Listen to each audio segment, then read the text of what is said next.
قوم لوط، جنہوں نے ایک ایسی برائی کو جنم دیا جو کام ان سے پہلے کسی قوم نے نہیں کیا، ایسی بدکاری جس کی مثال تاریخ میں کہیں نہیں ملتی۔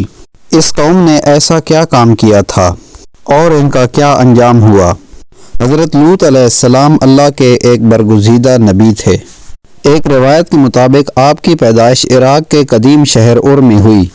یہ وہی شہر ہے جو حضرت ابراہیم علیہ السلام کا مسکن تھا، اور یہ بات بھی آپ کو بتلاتے چلیں کہ حضرت لوط علیہ السلام کے والد حضرت ابراہیم علیہ السلام کے سگے بھائی تھے۔ اس طرح حضرت لوط علیہ السلام حضرت ابراہیم علیہ السلام کے سگے بھتیجے ہوئے، اور ایک روایت میں ہے کہ حضرت لوط علیہ السلام کے والد بچپن میں ہی گزر گئے، اس لیے ان کی پرورش حضرت ابراہیم علیہ السلام نے بالکل اپنے بیٹے کی طرح کی، اور حضرت لوط علیہ السلام حضرت ابراہیم علیہ السلام پر ایمان لانے والوں میں سب سے پہلے شامل ہیں، اور آپ علیہ السلام حضرت ابراہیم علیہ السلام کے زمانے میں اہل سدوم کی رہنمائی کے لیے نبوت کے منصب پر فائز ہوئے۔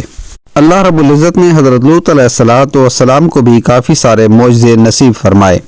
آپ علیہ السلام جب کبھی بھی بارش کے لیے دعا کرتے تو اسی وقت آسمان بادلوں سے بھر جاتا اور خوب بارش برستی، اور آپ علیہ السلام جس پتھر کے اوپر سر رکھ کر سوتے تھے تو اس پتھر کے اوپر آپ کا نقش بن جاتا تھا۔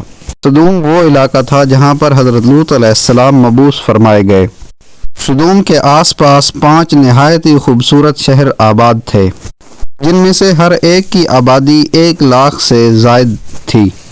یہ علاقے نہایت ہی سرسبز و شاداب تھے، یہاں پر باغات کی کثرت تھی اور لہلہاتی کھیتیاں وہاں کے رہنے والوں کی ضروریات سے زائد تھیں۔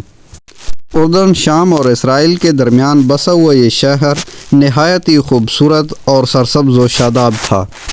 یہی وجہ تھی کہ آس پاس کے لوگ بھی وہاں پر اپنے مال مویشی اور اپنی ضروریات کے لیے آتے تھے، مگر یہ بات اہل سدوم کو بالکل بھی پسند نہ تھی۔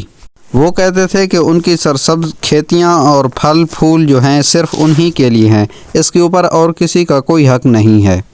وہ نہیں چاہتے تھے کہ دوسری بستی کے لوگ ان کی بستیوں میں آئیں۔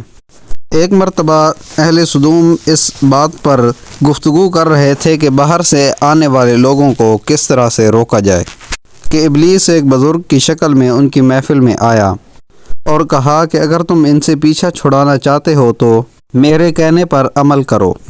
اس اجنبی بزرگ کی بات لوگوں نے بہت توجہ سے سنی۔ ابلیس نے کہا کہ میں کل بتاؤں گا۔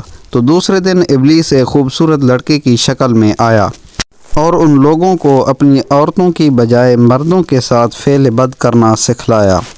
ابلیس نے ان سے کہا کہ اگر تم دوسرے بستی والوں سے نجات چاہتے ہو تو ان میں سے جو لوگ بھی تمہارے پاس آئیں تو تم ان کے ساتھ فعل بد کرو اور زبردستی ان کے ساتھ یہ کام کرو، اس طرح سے یہ لوگ تمہاری بستی میں آنا چھوڑ دیں گے۔ اپنی نفسانی خواہشات کو مردوں کے ساتھ پورا کرنا اس قوم کا شیوا بن چکا تھا۔ رعایا سے لے کر بادشاہوں وزیروں تک ہر کوئی اس بدفعلی کے اندر ملوث ہو چکا تھا، اور یہ لوگ محفلوں کے اندر یہ کام کر کے بہت خوشی محسوس کیا کرتے تھے۔ خاص طور پر اگر مسافروں میں کوئی خوبصورت لڑکا ہوتا تو یہ اسے اپنا شکار بنا لیتے تھے۔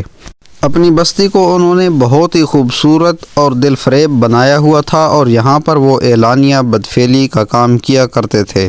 حضرت لوط علیہ السلام نے انہیں توحید کی دعوت دی اور اس بدفعلی سے توبہ کرنے کا کہا کہ یہ کام چھوڑ دو، یہ اللہ کو سخت ناپسند ہے۔